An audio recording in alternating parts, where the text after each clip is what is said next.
Selamat pagi teman-teman. Sebelum ibadah sekolah minggu dimulai, kita siap-siap dulu yuk. Pertama-tama kita mandi dulu ya, biar gak ngantuk, segar, dan rapi. Terus kita jangan lupa sarapan juga ya, supaya waktu ibadah nanti kita tidak lapar dan bersemangat. Setelah itu kita pakai pakaian yang nyaman, rapi, dan sopan ya. Contohnya seperti ini. Keren kan?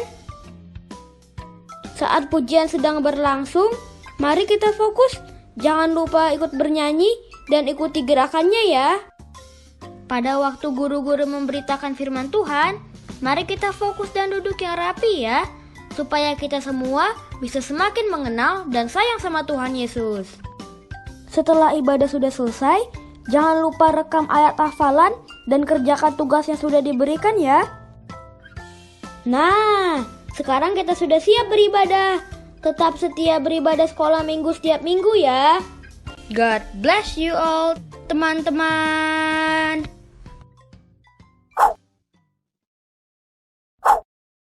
Shalom adik-adik. Siapa yang udah siap untuk ibadah hari ini? Pasti udah siap dong ya adik-adik ya. Yap. Nah, udah pada mandi kan? Cici-cicinya udah pada mandi nih. Masa adik-adik belum? Pasti udah pada mandi ya. Yuk sebelum kita mulai ibadah, kita mau berdoa dulu. Duduk manis, lipat tangannya, tutup matanya. Yuk kita bersatu di dalam doa.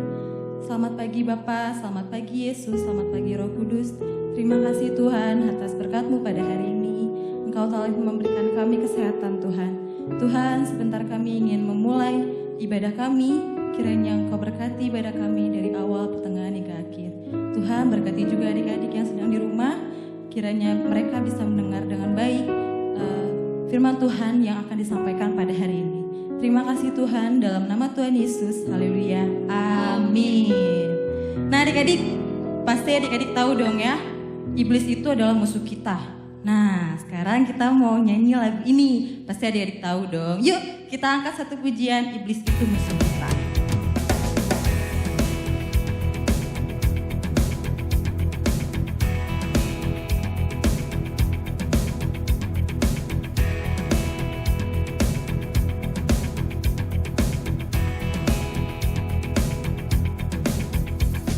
Iblis itu musuh kita, dia lari seperti singa, dia kata itu ini, dia cari sana sini. Iblis itu musuh kita, Yesus juru selamat kita, dia mati di Golgota, dengan darahnya yang mulia dia tebus dosa kita. Adik-adik benar ya, iblis itu adalah musuh kita. Jadi kita harus lawan musuh itu ya adik-adik. Dan Yesus adalah juru selamat kita. Yuk adik-adik kita angkat satu pujian ini dengan sungguh-sungguh.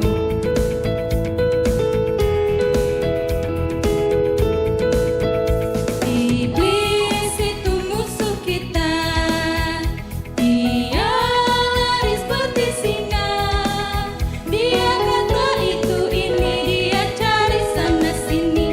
Iblis itu musuh kita, Yesus juru selamat kita, dia mati di Golgota, dengan darahnya yang mulia dia tebus dosa kita.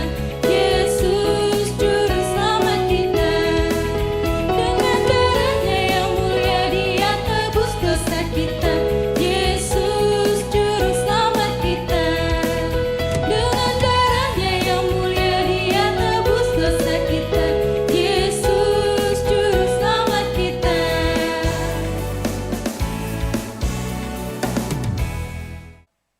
Yeay adik-adik, benar ya, iblis itu adalah musuh kita. Kita harus lawan musuh kita. Nah, Yesus itu juru selamat kita adik-adik. Jadi yang harus kita lawan adalah iblis. Nah, kita ingin mendengar firman Tuhan. Kiranya adik-adik duduk manis, mendengar firman Tuhan dengan baik. Sebelum kita mendengar firman Tuhan, kita mau angkat satu pujian, Never Let You Go.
ujian ini dengan sungguh-sungguh. Lord, you're more than anything. You're more than gold. You're more than anything.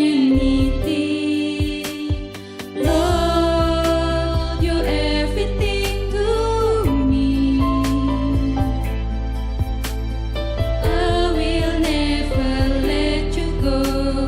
Never ever let you go. Your love is higher, higher than the heaven. Your mercy is deeper, deeper than the earth. Your grace is wider, wider than the ocean. I will never let you go, never ever let you go. Your love is higher, higher than the heaven. Your mercy is deeper, deeper than the earth. Your grace is wider, wider than the ocean. I will never let you go, never ever let you go. I will never let you go, never ever let you go. I will never let you go, never ever let you go.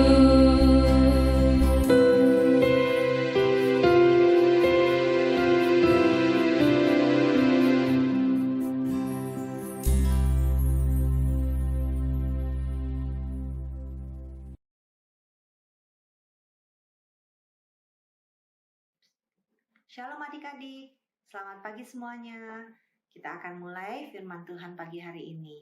Nah, pagi ini kita mau belajar bagaimana caranya kita dapat mengalahkan musuh kita. Ya, musuh orang-orang percaya. Siapa itu? Musuh orang-orang percaya itu adalah si iblis. Ya, iblis itu selalu ada di sekitar kita. Ya, mengganggu orang-orang percaya. Iblis di sini itu bukan iblis yang kelihatan oleh mata kita, tapi iblis yang mengganggu hati, pikiran, dan iman orang percaya. Nah, sebelum kita membaca firman Tuhan, kakak mau mengingatkan kembali, yaitu Raja Bangsa Israel. Adik-adik tentu tahu ya, Raja Bangsa Israel yang pertama itu adalah yang bernama Raja Saul. Sedangkan Raja Bangsa Israel yang kedua itu bernama Raja Daud. Ya, nah pagi ini kita akan membandingkan bagaimana kehidupan Raja Saul dengan Raja Daud. Ya, mari adik-adik disiapkan Alkitabnya. Kita mau baca firman Tuhan yaitu di dalam 1 Samuel 16 ayat 14 sampai 16 dan ayat 23. Ya. 1 Samuel 16 ayat 14 sampai 16 dan ayat 23. Kita baca sama-sama ya adik-adik. Tetapi roh Tuhan telah mundur daripada Saul, dan sekarang ia diganggu oleh roh jahat yang daripada Tuhan. Nah, adik-adik perhatikan ayat di sini. Tetapi roh Tuhan telah mundur daripada Saul. Ya, roh Tuhan mundur daripada Saul. Karena roh Tuhan sudah tidak berdiam di dalam diri Saul, maka Saul diganggu oleh roh jahat. Ya, kita baca lanjut ya. Di dalam 1 Samuel 16 ayat 15. Lalu berkatalah hamba-hamba Saul kepadanya, ketahuilah roh jahat yang daripada Allah mengganggu engkau. Ayat 16, baiklah Tuanku menitahkan hamba-hambamu yang di depanmu ini mencari seorang yang pandai main kecapi. Apabila roh jahat yang daripada Allah itu hinggap padamu, haruslah ia main kecapi, maka engkau merasa nyaman. Ayat 23, dan setiap kali apabila roh yang daripada Allah itu hinggap pada Saul, maka Daud mengambil kecapi dan memainkannya.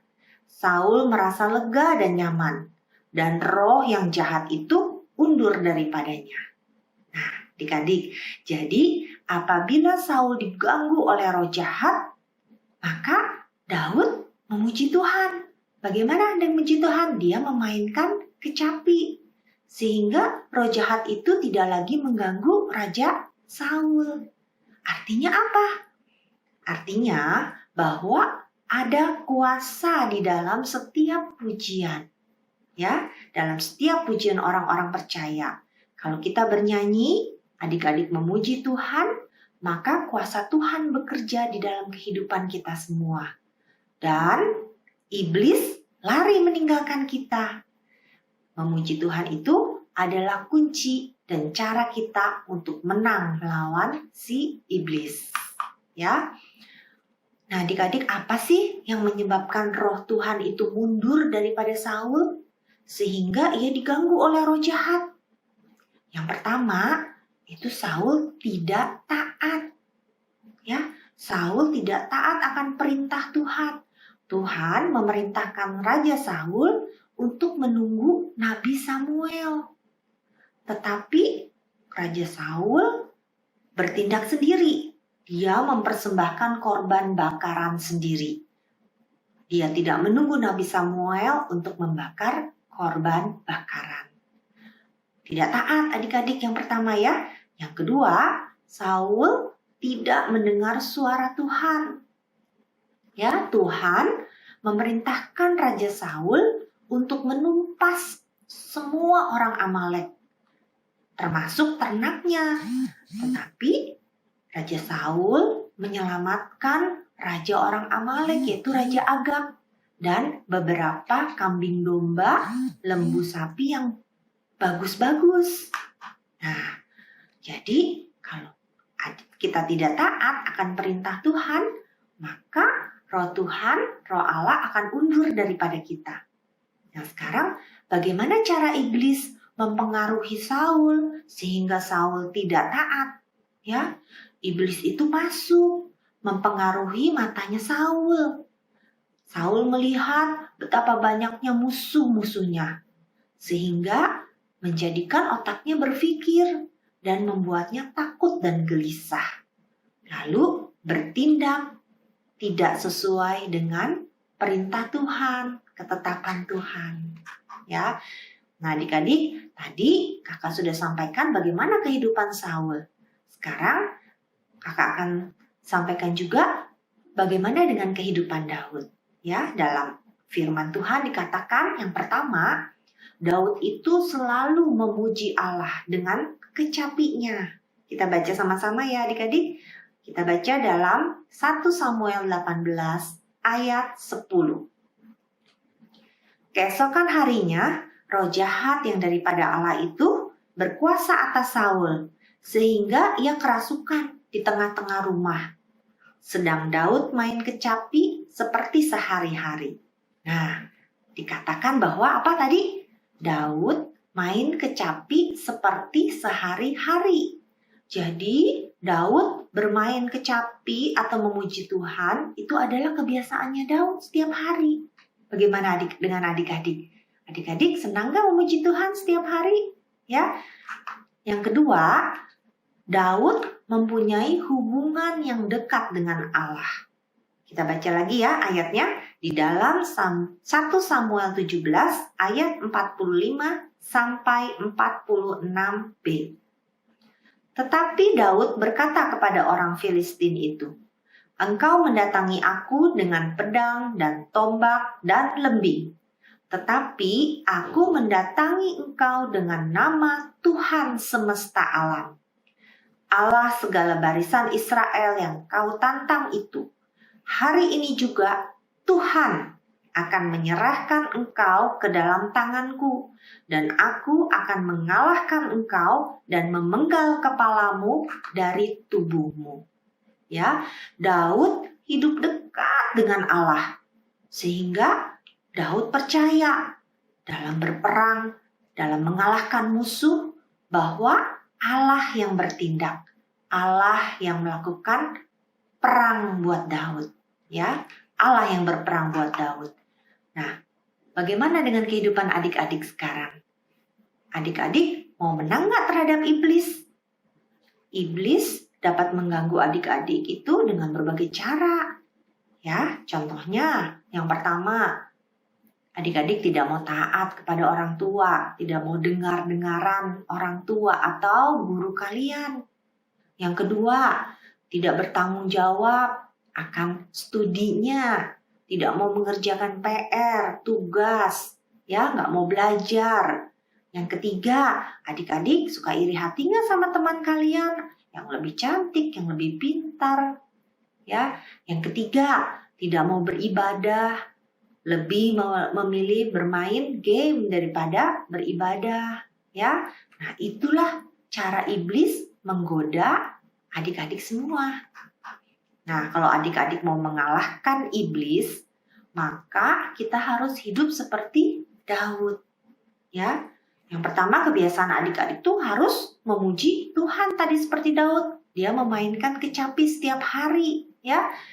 Memuji Tuhan itu bisa macam-macam, bisa dengan bernyanyi, bisa bermain musik, bisa bertepuk tangan, ya. Adik-adik setiap hari harus seperti Daud, memuji Tuhan, bersyukur. Yang kedua, adik-adik harus punya hubungan yang erat, yang dekat dengan Allah, dengan Tuhan. Bagaimana caranya? Yaitu dengan rajin berdoa setiap hari. Adik-adik harus berdoa, ya, rajin membaca Alkitab, rajin beribadah, rajin memuji Tuhan, ya. Jadi, sehingga roh Allah yang ada di dalam diri adik-adik itu akan mengusir roh jahat atau iblis yang mengganggu adik-adik. Dan adik-adik pasti akan menang melawan iblis. Ya, nah demikian firman Tuhan pada pagi hari ini. Biarlah firman ini boleh menjadi berkat. Sebelum kakak tutup dengan doa, kakak akan memberikan ayat hafalan untuk adik-adik hafalkan. Ayat hafalannya kakak ambil di dalam Roma 8 ayat 31b. Jika Allah di pihak kita, siapakah yang akan melawan kita? Ya, baik adik-adik, kita akan tutup firman Tuhan pagi hari ini. Kita akan berdoa bersama-sama. Mari kita berdoa. Tuhan Yesus, terima kasih Bapa, kami mengucap syukur ya Tuhan kalau kami boleh mendengarkan sebagian daripada firman-Mu. Dan kalau tadi juga kami sudah memuji, membesarkan nama-Mu ya Tuhan. Terima kasih buat firman-Mu pagi hari ini ya Tuhan, yang mengingatkan kami semua untuk kami boleh terus memuji, membesarkan nama-Mu, dan kami boleh hidup dekat dengan Engkau ya Tuhan. Sehingga roh Tuhan selalu bekerja dalam kehidupan kami semua. Tuhan Yesus berkati kami semua, baik kami yang mendengarkan firman Tuhan, yang menyampaikan firman Tuhan, yang sudah bertugas dalam pujian, dan semua yang terlibat dalam ibadah komisi anak ini. Kau juga berkati adik-adik semuanya yang mendengarkan. Kau berkati juga orang tua kami, guru-guru sekolah minggu kami ya Tuhan. Terima kasih Bapa.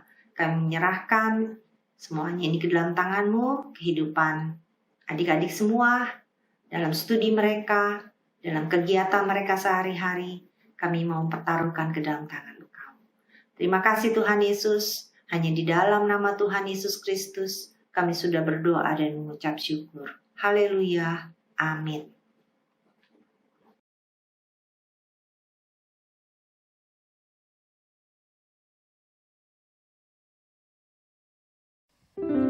Adik-adik udah dengar firman Tuhan dong ya?